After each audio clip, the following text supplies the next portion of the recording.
Hello class 10th बच्चों, कैसे हो आप सब। आज क्लास 10th का चैप्टर 12 जो कि बहुत ही मेजर चैप्टर है हमारी मैथ्स का, वो सरफेस एरिया एंड वॉल्यूम। आज उसको हम स्टार्ट करते हैं। फॉर्मूलाज कोई भी नए नहीं हैं, आपने जूनियर क्लासेस में cube, cuboid, cylinder, cone, hemisphere and sphere ये आपने सभी पढ़ रखे हैं। इनका curve surface area, total surface area and volume ये सब आपने पढ़े हुए हैं। मैं स्टिल इसकी एक पिक्चर अटैच कर दूंगी सो दैट अगर कोई फॉर्मूला आपको याद नहीं है तो आप लर्न कर सकते हैं। तो अब क्वेश्चंस किस टाइप के होंगे, 9th क्लास में हमने जो क्वेश्चंस किए थे ऑलमोस्ट उसी जैसे होंगे, बट अब जो होंगे हमारे सॉलिड जो होंगे वो कंबाइंड करके दिए होंगे।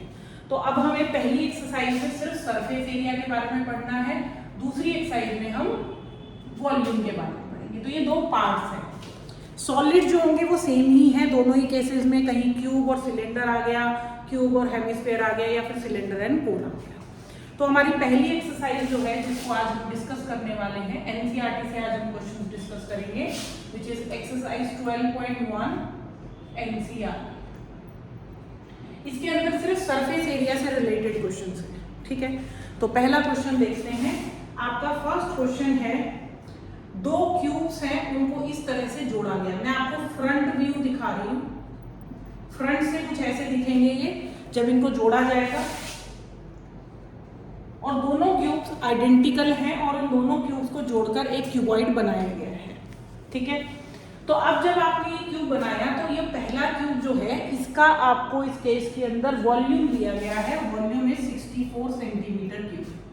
दोनों की वॉल्यूम सेम ही होगी 64, बट हमें जो रिजल्टिंग क्यूबॉइड है, रिजल्टिंग क्यूबॉइड, उसका सरफेस एरिया कैलकुलेट करना है, ठीक है।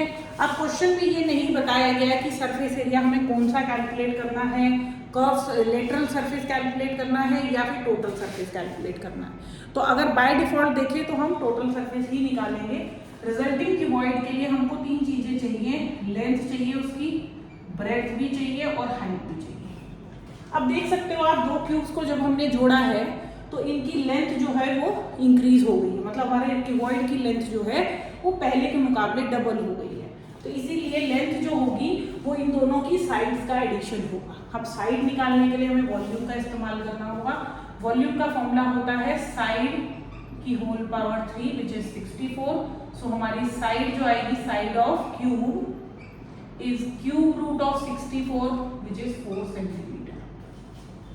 तो लेंथ के केस में जैसे कि मैंने आपको बताया कि हमारी लेंथ जो है वो डबल हो गई है, तो यहाँ पर हम 4 + 4 मतलब 8 सेंटीमीटर लेंगे। ब्रेड्थ सेम रहेगी और हाइट भी सेम रहेगी, क्योंकि दोनों आइडेंटिकल है। जब उनको जोड़ा गया तो ब्रेड्थ और हाइट सेम रहेगी, सिर्फ लेंथ को आपने चेंज करना है। लेंथ ब्रेड्थ हाइट आ गई तो हम यहाँ पे लिखेंगे TSA ऑफ क्यूबॉइड। क्यूबॉइड मतलब रिजल्टिंग क्यूबॉइड। तो ये फॉर्मूला होता है 2LB + BH + HB। फॉर्मूला मैंने लिख दिया है, ठीक है।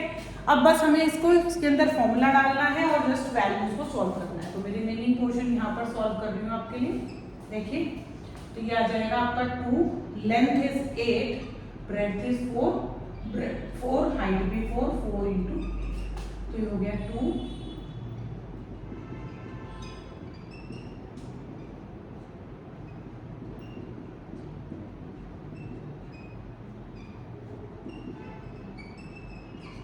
ठीक है, unit of surface area is always in square. So सारे यूनिट सेंटीमीटर थे, इसलिए हमने सेंटीमीटर स्क्वायर लिखा है। तो that is our first question. तो मूव करते हैं अपने सेकंड क्वेश्चन की तरफ। आप स्क्रीनशॉट ले लीजिएगा। ये मैंने फ्रंट व्यू दिखाया है आपको सो दैट क्वेश्चन क्लियर हो जाए।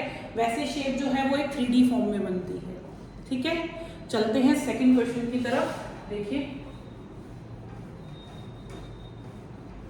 सरफेस एरिया की एक्सरसाइज वॉल्यूम की एक्सरसाइज से थोड़ी सी आपको डिफिकल्ट लगेगी। वॉल्यूम के questions as compare to surface बहुत आसान होते हैं। तो जो मेन इशू आपको आएगा वो आएगा आपको सिर्फ और सिर्फ सरफेस में। क्वेश्चन नंबर 2 देखिए। क्वेश्चन है कि एक वेसल है जो कि हेमिस्फेयर फॉर्म में है और उसके ऊपर होलो सिलेंडर हमने लगाया है, मतलब नीचे एक हेमिस्फेयर बनाते हैं और उसके ऊपर आपको एक सिलेंडर जो है वो स्टैंड करना है।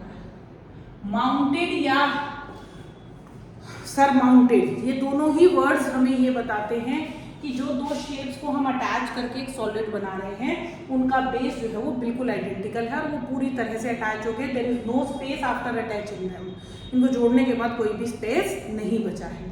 क्योंकि कुछ शेप्स आगे ऐसी भी आएंगी जिसमें कि जैसे स्क्वायर के ऊपर हम हेमिस्फीयर अटैच करेंगे या सिलेंडर के ऊपर एक छोटा सिलेंडर अटैच करेंगे, तो उस केस में हमारे पास थोड़ा सा सरफेस बचेगा जिसको हम कैलकुलेट अलग से करेंगे। फिलहाल यहाँ माउंटेड वर्ड यूज किया गया है। क्वेश्चन के अंदर हमें गिवन क्या क्या है, हमें दिया है diameter of hemisphere, diameter of hemisphere which is 14 centimetre. तो हम रेडियस निकाल सकते हैं, radius of hemisphere which is 7 centimetre. अब ये जो रेडियस है बेटा ध्यान से अगर आप देखें तो यहाँ आएगी, यही सेम रेडियस दोनों, क्योंकि दोनों के बेसिस जो है वो बिल्कुल पूरी तरह से अटैच्ड है। तो द रेडियस ऑफ, अगर मैं कहूंगी रेडियस ऑफ सिलेंडर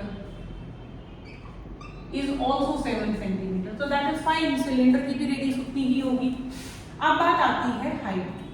हमें क्वेश्चन में इस पूरे सॉलिड की हाइट 13 सेंटीमीटर दी हुई है। तो अगर मैं यहाँ पर हाइट निकालना चाहती हूँ, हाइट ऑफ सिलेंड्रिकल पार्ट या पोर्शन, तो वो टोटल हाइट में से क्या माइनस करना चाहिए? आई थिंक मुझे ये वाली हाइट माइनस करनी चाहिए।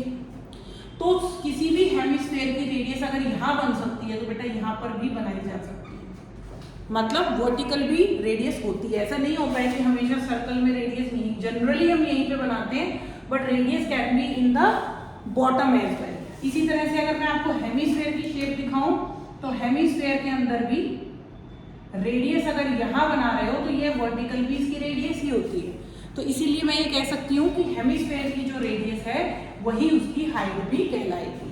तो हाइट ऑफ सिलेंड्रिकल पार्ट निकालने के लिए टोटल हाइट में से आप क्या माइनस कर देंगे?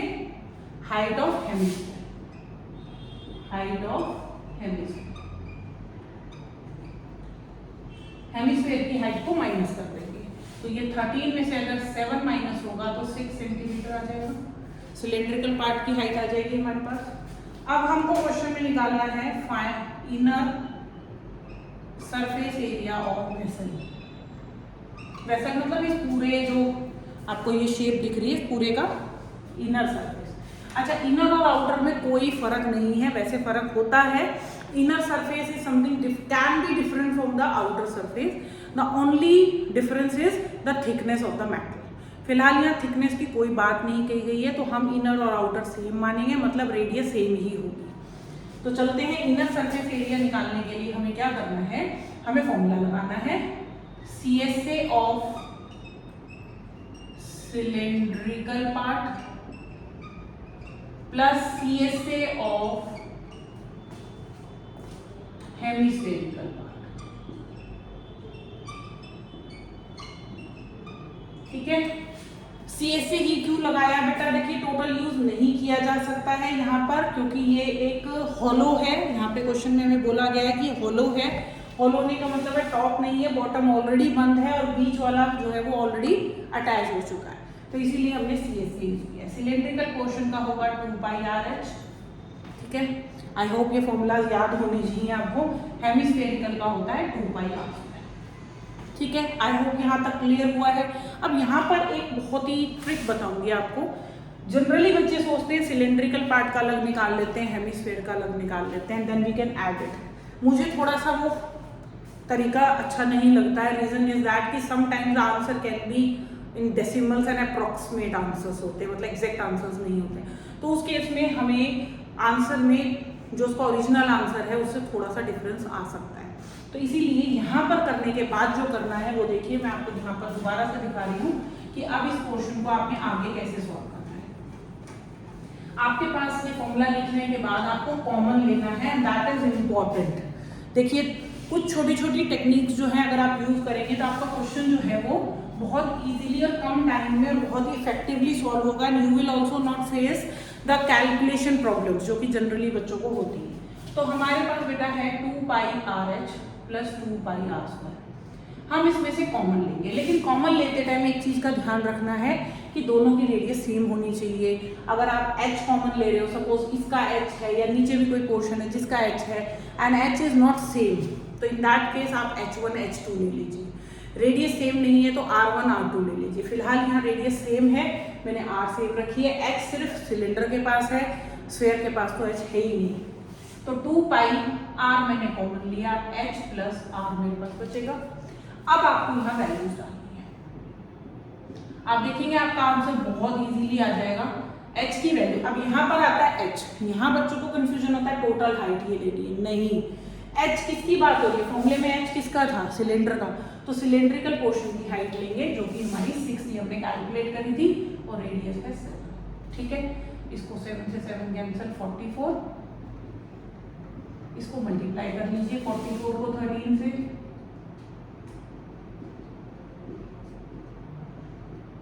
बेटा 572, this is the total area of this vessel, ठीक है। तो प्लीज इन छोटी छोटी बातों का अगर आप ध्यान रखेंगे तो कैलकुलेशन डिफिकल्ट नहीं होएगी और साथ ही टाइम भी ज्यादा नहीं लगेगा। आज हमने जो 2 क्वेश्चन डिस्कस किए, these are the basic questions. इसके ऊपर बेस्ड बहुत तरह के क्वेश्चंस मिलेंगे आपको, इवन वॉल्यूम में भी इसी तरह के क्वेश्चंस मिलेंगे। इन्हीं दोनों की अगर वॉल्यूम, मतलब आपसे टोटल इस वेसल की वॉल्यूम पूछी जाए तो volume of cylinder plus volume of hemisphere just added, but add करने का भी प्रोसीजर बेटा वही है। कॉमन लीजिए, फॉर्मूला लिखिए, कॉमन लीजिए and then place the values. तो अगर इस ट्रिक को ध्यान में रख के क्वेश्चंस करेंगे, कैलकुलेशन भी आसान रहेगी, आंसर भी परफेक्ट आएगा, टाइम भी कम कंज्यूम होगा और बिल्कुल परफेक्ट क्वेश्चंस होंगे without any problems that you face during the exam which is a calculation.